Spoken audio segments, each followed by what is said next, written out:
April 2016. 7 in the morning. Reykjavik wakes to a headline that feels like a fist closing around the nation's throat. $4 million. Hidden offshore. Signed under the name of the man trusted to protect the country. A mother walking her 8-year-old son to school stops in front of a small bakery. She reads the number again, hoping her eyes are wrong. They are not. Her son asks why everyone looks worried. She cannot find a single word. By noon, more than 10,000 people gather outside Parliament. Teachers still wearing their badges. Fishermen who drove 2 hours from the southern coast. Students who left their exams unfinished. They are not here for politics. They are here because something in them has snapped. An elderly man in a worn jacket steps into the crowd. He has paid taxes for 42 years, believing leaders carried the same weight. Now he hears the number 4 million echo through the square, and he feels trust collapse inside his chest. By sunset, the crowd swells past 20,000. Metal pots clash, voices shake, and a quiet island nation realizes it is standing on the edge of a political earthquake that no one saw coming. After the crowd in Reykjavik roared through the streets, after trust broke like thin ice under too much weight, the world seemed to return to silence. But in another country, far from the noise of 20,000 voices, something else was beginning. Not a protest, not a headline, a whisper. In a small apartment in Germany, a journalist sat alone at his desk. His home was quiet, the kind of quiet that belongs to families already asleep. His daughter breathed softly behind a closed door. The night felt calm, almost gentle, a world away from the anger rising in Iceland. Then his screen flickered. A new email appeared at 12:47 in the morning. No signature, no introduction, only 3 words. Interested in data. He stared at the message as a cold pulse moved through his chest. It did not feel random. It felt like the first drop of rain before a storm that no one else could sense. He looked toward his sleeping family, thinking about the life he wanted to protect. Then he thought about the people whose trust had just shattered across the ocean. With a slow breath, he typed his answer. Tell me more. The reply he sent lingered on the screen like a quiet promise. Tell me more. The moment it left his hands, the room felt heavier, as if the night itself sensed that something dangerous had begun to move. Minutes passed. The apartment returned to its soft stillness. He could hear his daughter breathing through the thin wall, steady and innocent. Then, at 3:14 in the morning, the silence broke. 47 files appeared in his system without warning. He opened the first document. A passport scan belonging to a man whose name he recognized from old corruption hearings. The next file carried instructions for a large transfer of money routed through distant islands, places he knew only from financial crime reports. A third file revealed the rapid creation of a company that looked real only on paper. The signatures did not match. The dates were too clean. The pattern felt deliberate. More data followed. 94 gigabytes within days. Then more. His computer strained under the weight, the cursor freezing as if the machine itself feared what was being forced into it. He read until his eyes burned. He took notes. He deleted them. He wrote them again. Every new document felt like a stone added to a growing mountain that someone was trusting him to carry. A new message came from the unknown sender.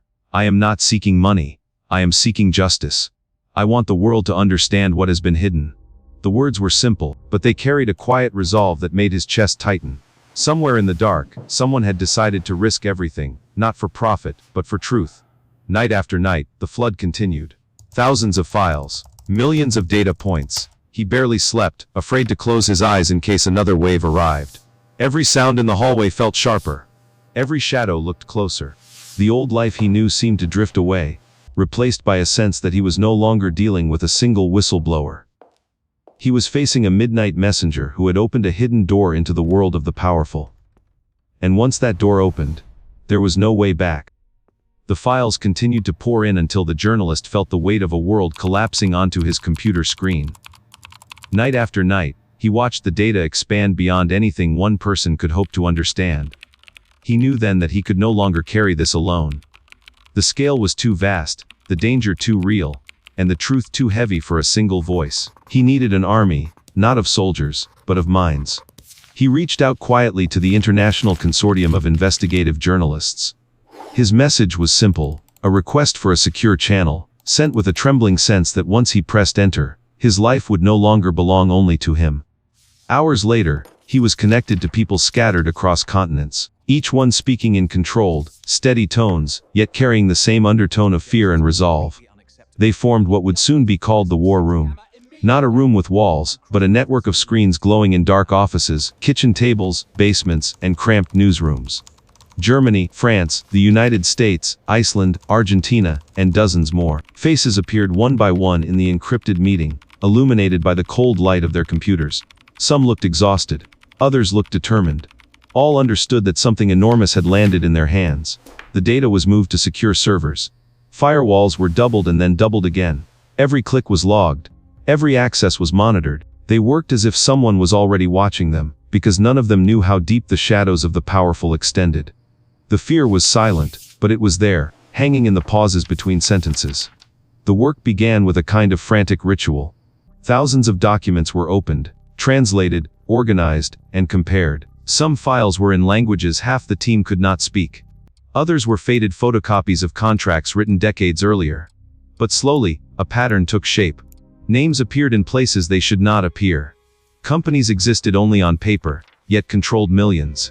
Money moved in circles through islands and nations that seemed to bend around the laws everyone else lived under. A journalist in Spain paused during a late-night session, wiping tears when she recognized a name she had chased for years without answers.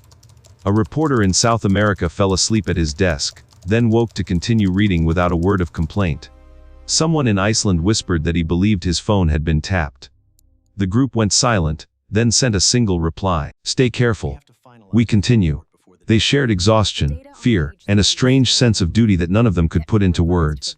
They knew the midnight messenger was out there, risking more than any of them. That thought alone kept them working when their hands shook from fatigue. As the weeks passed, the war room became more than a team. It became a sanctuary, a place where fear was divided and courage was multiplied. And with every new file they uncovered, they realized a truth that made their hearts race.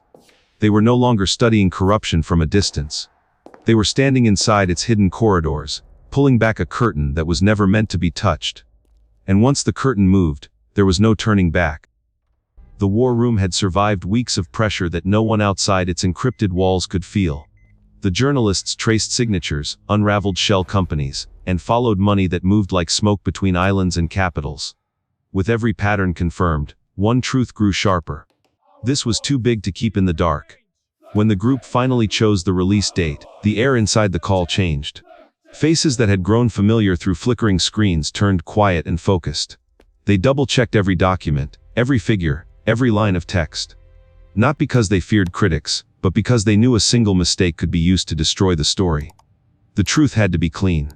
On the morning of the release, the journalist who first received the files woke long before dawn. The apartment felt different, as if the silence itself were aware of what was coming. He walked to his computer and sat down without turning on any other light. Across the world, others were doing the same. In Iceland, a reporter wrapped a scarf around her neck, knowing the streets would not stay empty. In London, a team checked their servers again. In South America, a newsroom locked its doors and told staff to prepare for long nights. At the agreed hour, more than 100 outlets pressed publish. For a single breath, nothing seemed to move. Then the shock wave hit. Screens lit up in offices, kitchens, and trains. Headlines flashed across social feeds. Names of presidents, ministers, billionaires, and advisors appeared beside words that made people read twice. Offshore, secret companies, hidden millions. In Reykjavik, workers abandoned desks and stepped into the cold air, phone screens glowing in their hands. By midday, thousands filled the square outside Parliament. Pots clanged, voices rose, and an island that once felt quiet shook under the weight of its own anger. In London, cameras gathered outside government buildings as officials hurried past without answering questions. In South Asia, families watched the evening news in stunned silence.